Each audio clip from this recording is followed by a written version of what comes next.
here on First Things First, and we're joined by FS1 NBA analyst Chris Broussard. Hey, Chris. What up, man? Always good to be here. On part of the First Things First management team, I apologize. We have fun during the break. Things that happen during the break, stay during the break, CC. Yeah. No, what happens in Vegas don't stay there either. 9 months later, you see him walking around. Hey, Broussard, Kyrie Irving has moved from Boston to Brooklyn, that we know. Last season, he had his best statistical season, but the Celtics were bounced in the second round. Kyrie was blamed for a lot of the team's issues: team chemistry, ball movement, relationship with the head coach. But Danny Ainge says, quote, "I feel like the Kyrie bashing is unfair." Chris, you agree with Danny Ainge there? I do. I mean, look, Kyrie certainly deserves criticism. There's no doubt. I mean, he showed poor leadership. They didn't go as far with you as they had gone without you. So he deserves some criticism, but it's gone way too far. He's just was one of several reasons why it was a disappointing season. Number one, let's look at Brad Stevens. You know, I kind of call him at this point the little engine that could coach. You know, because he's one of those coaches. Ooh, no, wow. I mean, seriously. What I mean is, and I'm with you in that he's great with X's and O's, and up to a year or so ago, I was saying this guy is phenomenal, and he still may be, but there are coaches in the NBA that maximize a little bit of talent, but when they get really a lot of talent, they can't bring it to that highest level, right? Because they have trouble dealing with the superstars. The verdict, I would say, is still out on Stevens, but last year that was the case. He couldn't manage the ego of a superstar in Kyrie Irving, and then he mismanaged Gordon Hayward. A star, he had been a star, and we know there were reports that came out that the way he handled Hayward kind of rubbed some of the younger players the wrong way. So there's that issue. The second thing was the young players. And this is, look, it's good to get draft picks, but this can be also show you the negative of having too many. Right? Draft, we talk about, oh, Oklahoma City's got 15 draft picks in the next 5 years. Well, that might not be the best thing, because they brought in a lot of young players. And, Cece, you notice, young players, a lot of them are coming in thinking, I want to establish myself as a star first, get my max deal or close to it, yes, and then we'll start winning.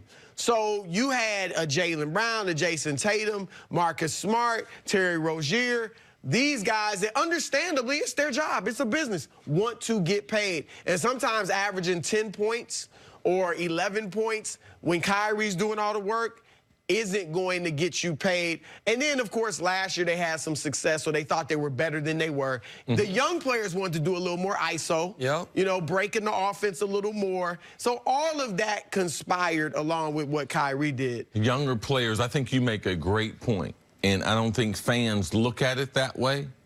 Veteran players, because they've had experience, because they've been to 2 or 3 teams, they've been in several systems, that's when the veteran players are like, you know something? I'm better off being a role player.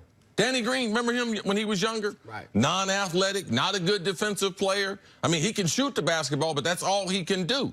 As a young player, he's trying to get minutes. Right. He's trying to score. He's trying to take people off the dribble. I can do more than just shoot. So trying to prove people wrong, that's one of the things in trying to get paid as a young player. Kyrie understands that because Kyrie was that kid when he was in Cleveland.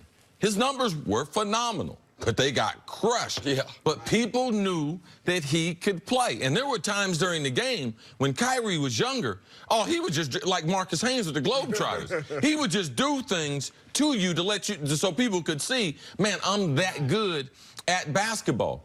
One of the problems with the Celtics was there were so many different agendas. Kyrie wasn't a great leader, but Danny Ainge, Brad Stevens, they didn't do a good job as far as when guys' contracts were staged and getting a message to these younger players, even if you might not be getting 15 points a game. We look at you as the future, telling Jaylen Brown, telling Tatum those types of things, bringing those things under control. So then the leaders, it's easier for them to lead. So they need to be able to spread that blame around. Kyrie, of course, the marquee players, the big-time players, that's all a part of being a leader and getting that salary that he was getting. I think everything you're saying is totally fair. I find these comments, though, really interesting for a slightly different reason, because it would be easy, maybe be incorrect, but it would be easy especially since Kyrie is gone,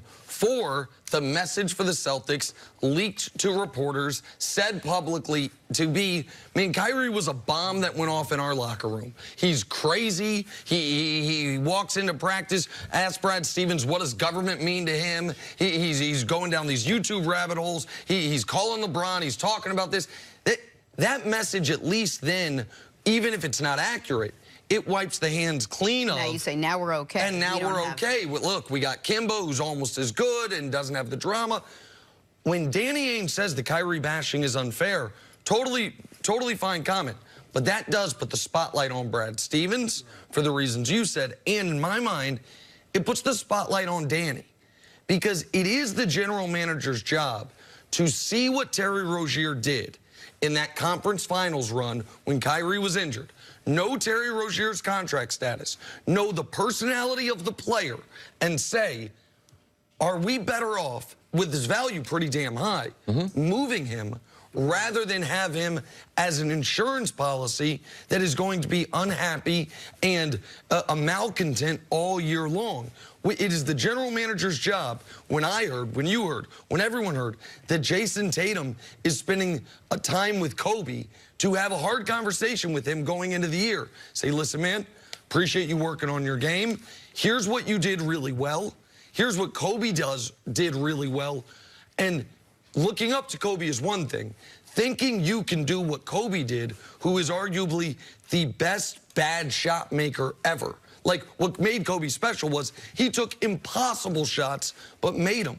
And Danny Ainge either didn't do that, couldn't do that, or didn't get it across to him in that regard. That's on the organization.